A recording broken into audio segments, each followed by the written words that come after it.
नमस्कार सबैजनालाई, हजुरहरूलाई स्वागत छ जीवन ज्योति सेकेन्डरी स्कुलमा भएको arts and craft exhibition 2082 and science exhibition 2082 मा यो चाहिँ हाम्रो आर्ट सेक्सनतिरको पार्टहरू रहेको छ। You can see and enjoy every हाम्रो क्लास वाइज आर्ट्सहरू डेकोरेसन भएको थियो। Class nursery, LKG, UKG and 1 2 3 likewise 4 5 6 7 8 9 10 11 12 like त्यसरी नै भएको थियो। अनि सबै क्लासहरू हजुरहरूले हेर्न सक्नुहुन्छ कति राम्रोसँग डेकोरेसन्स भएको छन्। यो चाहिँ हाम्रो पहिलो क्लास रहेको छ, नर्सरी, एलकेजी, युकेजी।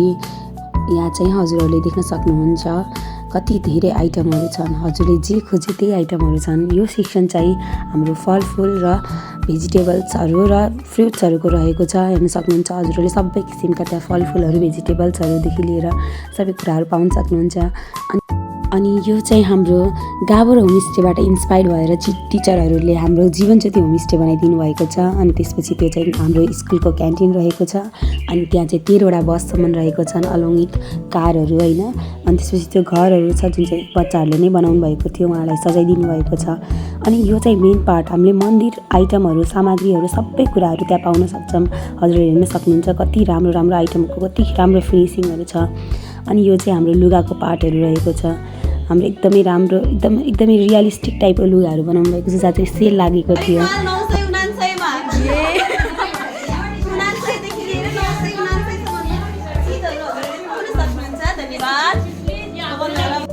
अब हजुरहरूलाई स्वागत छ क्लास 1 2 3 को। यो चाहिँ 1 2 3 को डेकोरेसन्स आर्ट एन्ड सेक्सन्सको सेक्सन्स रहेको छ। डेकोरेसन एरिया हेर्नुहोस् कति राम्रो राम्रो सबै सामानहरूलाई कति राम्रोसँग सजावटसँग राखिदिनु भएको थियो म्यामहरूले। यस्तो राम्रो लोगोसहित स्लोगनसहित हजुरहरूले तल देख्न सक्नुहुन्छ। अनि हाम्रो चाहिँ टिचरहरू उहाँ नै हुनुहुन्छ, धेरै धेरै धन्यवाद यति धेरै मेहनतको लागि उहाँ टिचरहरूलाई, सुषमा म्याम अनि हाम्रो सबैजना मन्जु म्याम, स्मिता म्यामहरू। अनि यति राम्रो घरहरू सबै सामानहरूलाई एकदम राम्रो तरिकाले सजावटको तरिकाले नै एकदमै एट्र्याक्टिभ सेक्सन देखिएको थियो यो चाहिँ। अनि यो चाहिँ घरहरू जुन चाहिँ बच्चाहरूले नै आफ्नो मेहनतले बनाएर ल्याउनु भएको थियो, उहाँलाई चाहिँ त्यसरी सजाएर राखिदिनु भएको छ एउटा सेक्सन चाहिँ। अनि this is the main part of that section है। त्यो सेक्सनको चाहिँ मेन पार्ट एकदमै राम्रो। हेर्नु न, त्यो स्नो टाइपको स्नो फलिङ देखाउनु खोज्नु भएको थियो। अनि सबै कुराहरूलाई त्यहाँ समेटेर वरिपरि घेरावटसँग यो मन्दिर हेर्नु त कति राम्रो अट्र्याक्सन, पार्ट अफ द अट्र्याक्सन्स यही रहेको थियो। यति राम्रोसँग चर्चलाई सबै कुरालाई त्यहाँ समेटेर यति राम्रो अट्र्याक्सन्स बनाउनु भएको थियो। धन्यवाद सबैजनालाई।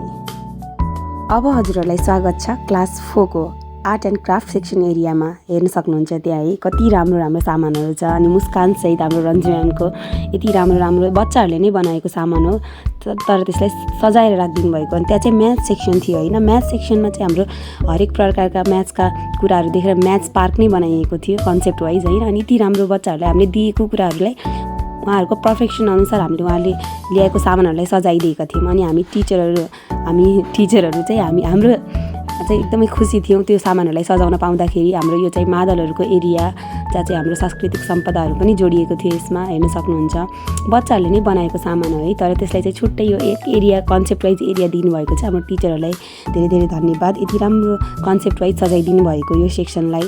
हेर्दाखेरि नै कति राम्रो आनन्द। यो पार्ट हेर्नुहोस् त युनिक तरिकाले सजाउनु भएको थियो यसमा चाहिँ, जहाँ चाहिँ जीवन ज्योति स्कुल पनि पर्दथ्यो त्यहाँनिर थियो हाम्रो है त्यसमा।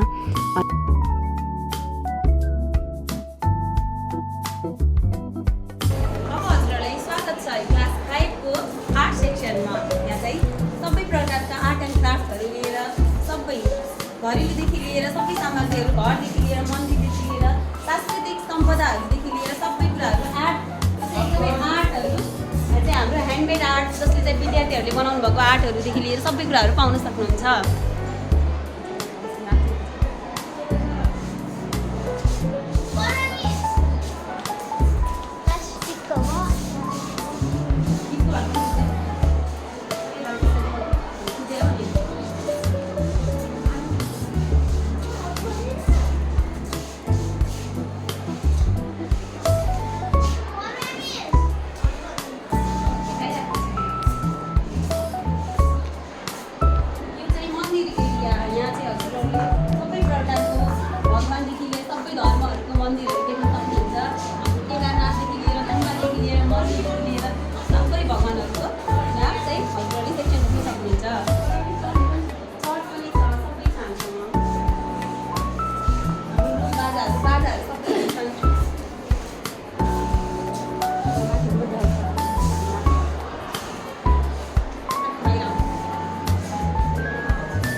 यो चाहिँ क्लास नर्सरीदेखि क्लास 5सम्मको डाउन एरियामा डाउन ग्राउन्ड फ्लोरमा थियो भने अब हामी हजुरहरूलाई लैजाँदैछौँ माथिको फर्स्ट फ्लोरमा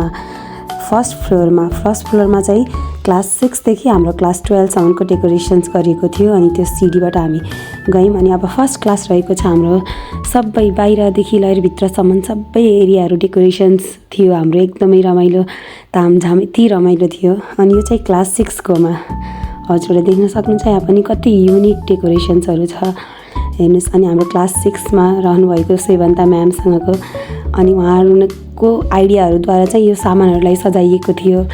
यो चाहिँ स्पेसली त्यो थारू गाउँलाई समेटेर बनाउनु भएको रहेछ आइटम्सहरूलाई राखेर। अनि बच्चाहरूले बनाएको सामानहरूलाई उहाँहरूले आफ्नो कन्सेप्ट दिएर सजाइदिनु भएको। अनि यो डेकोरेसन पनि एकदमै डिफ्रेन्ट लाइक हाम्रो चेयर्सहरू युज गरेर अनि कस्तो राम्रो बेन्चहरू युज गरेर यस्तो राम्रो तरिकासँग डेकोर गरिदिनु भएको थियो रुम पनि। अनि यसै गरी यो क्लास 7को रुम रहेको छ। यसमा पनि एउटा छुट्टै युनिकनेस पाउन सक्नुहुन्छ हजुरहरूले हेर्नुहोस् न। यसमा पनि एउटा फरक किसिमको एउटा मजाको डिजाइनहरू गरेर राखिदिएको थियो एकदमै रमाइलोसँग। अनि म चाहिँ सेभन्थ म्यामलाई हेर्नु न म्याम यति राम्रो छ भन्दै हामी गफ गर्दै क्लासहरू देखाउँदै हिँडेको थियौँ। अनि यसको पनि आफ्नै छुट्टै एउटा एकदमै खतरै नै राम्रै पार्ट देखाइएको थियो। जस्तै यहाँ त माटोले बनेको सामानहरू युनिक सामानहरूलाई हाइलाइटेड गरेर राम्रोसँग राखिएको थियो। यसको पार्टहरू पनि देख्न सक्नुहुन्छ हजुरहरूले। सबैको आफ्नो छुट्टै तरिका थियो सजाउने होइन। यो पनि थारू गाउँ एकदम थारूमा के स्पेसल हुन्छ भन्ने कुराहरू देखाइएको थियो थारू गाउँमा। अनि यो चाहिँ क्लास 8को रहेको थियो। यो पनि एउटा एक छुट्टै किसिमको एउटा युनिक क्लास थियो होइन। यसको डेकोरेसन्सहरू यसको राखेको स्टाइलहरू उहाँ चाहिँ नानीहरूले बनाएको घरहरू आफ्नो नामसहित राख्नुभएको रहेछ। अनि त्यसपछि यो चाहिँ हाम्रो कोहलपुरको मुख्य केन्द्रबिन्दु कोहलपुर भ्यू टावरलाई केन्द्रित बनाएर बनाउनु भएको रहेछ। बच्चाहरूले यति मिहिनेत लगाएर बनाउनु भएको उहाँ सामानहरू हेर्न सक्नुहुन्छ। अनि अवलोकन गर्न आउने मान्छेहरूले पनि छुट्टै तरिकाले आफ्नो देख्न सक्ने कि छुट्टै हाइलाइटेड गरेर। अनि यो चाहिँ हाम्रो संसद भवन अस्ति जेनजीद्वारा प्रदर्शन गरिएको त्यसको माहौल एकदमै दर्शाइदिनु भएको थियो बच्चाहरूले। त्यसको कन्सेप्ट लिएर हेर्नु यति राम्रो युनिक तरिकासँग यस्तो भएको थियो भनेर त्यसको त्यो एकदमै रियलिस्टिक टाइपको गरेर देखाइदिनु भएको। अनि यो चाहिँ मस्जिद पार्टहरू यतातिर राखिएको अनि त्यो टाउनहरू टाइपको त्यो एकदमै राम्रो युनिकनेस बनाउनु भएको थियो। त्यसै गरेर मैले चाहिँ क्लास 11 एन्ड 12को कम्बिनेसनमा थियो त्यो क्लास चाहिँ मैले खिच्न पाएन सायद। त्यसको लागि पनि हजुर धेरै सरी है। त्यो पार्ट चाहिँ मैले खिच्न पाएँ तर त्यो पनि एकदमै छुट्टै युनिकनेस थियो। हेर्न जानुभएको मान्छेहरू एकदमै रमाइलोसँग हाम्रो प्रोग्राम सम्पन्न भएको थियो।